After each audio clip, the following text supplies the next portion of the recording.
Hello, எனது அருமை உறவுகளுக்கு வணக்கம். இன்றைக்கி நம்ம என்ன செய்ய போகிறோம்னா, கோதுமை மாவில் ஒரு போண்டா. அந்த போண்டா எப்படி போடுறது, அதுக்கு எவ்வளோ மாவு மிக்ஸ் பண்ணுறது அப்படின்னு பார்த்தீங்கன்னாக்கா, ஒரு 1/4 கிலோ அளவுக்கு கோதுமை மாவு எடுத்துக்கங்க. இந்த கோதுமை மாவுக்கு ஒரு 100-150 சர்க்கரை போட்டுக்கோங்க. அதாவது நாட்டு சர்க்கரை போட்டு கலந்துட்டிங்கனாக்கா உங்களுக்கு கலர் கூட இந்த மாதிரி வரும். வெள்ளை சர்க்கரை கலந்திங்கனாக்கா வெள்ளையாக இருக்கும், இதை மாதிரி வரும். இப்போ எல்லாத்தையும் நான் மிக்ஸ் பண்ணிட்டேன். ஒரு முட்டை, கொஞ்சம் எண்ணெய் அதிலே ஊற்றிங்க. எல்லாத்தையும் போட்டு தண்ணி இந்த அளவுக்கு மிக்ஸ் பண்ணி ரெடியாக எடுத்து வச்சுக்கிங்க. ரெடியாக எடுத்து வச்சுக்கிட்டு நம்ம இப்போ எதில் போட போகிறோம்னாக்கா எண்ணெயில் போடுறதில்ல, சுழியம் நம்ம குழிப்பணியாரம் சட்டியில் குழிப்பணியாரம் மாதிரியே அதை ஊற்றிக்க போகிறோம். இப்போ வாங்க குழிப்பணியாரத்தை பார்ப்போம். பாருங்கள், குழிப்பணியாரம் சட்டி வச்சாச்சு. பற்ற வச்சுருவோம்.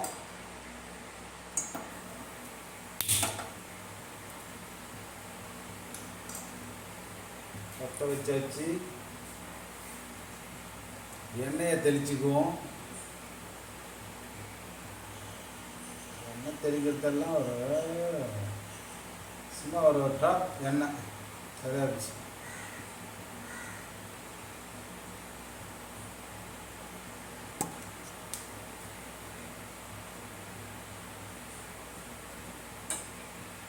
எண்ணெய் தெளிச்சிட்டு சட்டி நல்லா காஞ்சிருக்கணும். நல்லா காஞ்சிட்டு ஃபுல்லாகவே ஃபுல் ஃப்ளேமில் இதை வைக்கக்கூடாது, அப்படியே லைட்டாக குறைச்சிக்கணும். ஃபுல் ஃப்ளேமில் வைக்கக்கூடாதீங்க, தணலை லைட்டாக குறைச்சிக்கங்க. பாதி தணலாக ஆக்கிடுங்க அப்படியே, ஏன்னா டக்குன்னு இது கருகும்.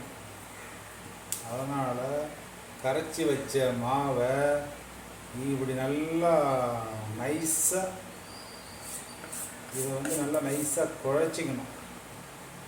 குழைச்சிட்டு அப்படியே லேசாக தடவிட்டு எடுத்து ஊற்ற வேண்டியதான்.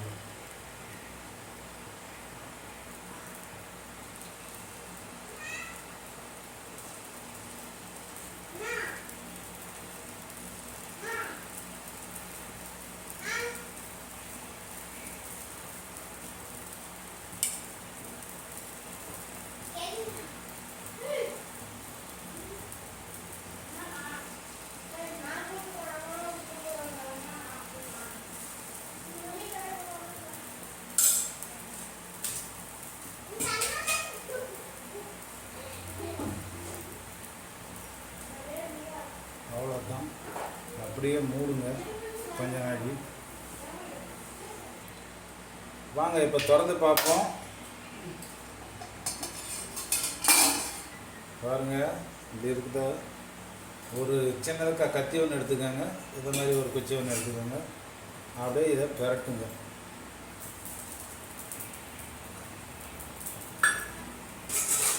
எல்லாத்தையும் அப்படியே பெரட்டி கவுத்து விட்டுருங்க.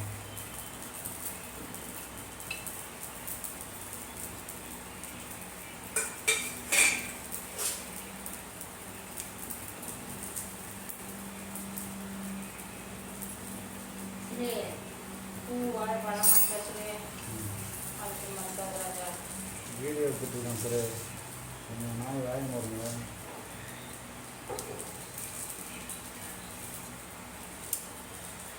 எல்லாத்தையும் இது மாதிரி போட்டு கவுத்து விட்டுருங்க.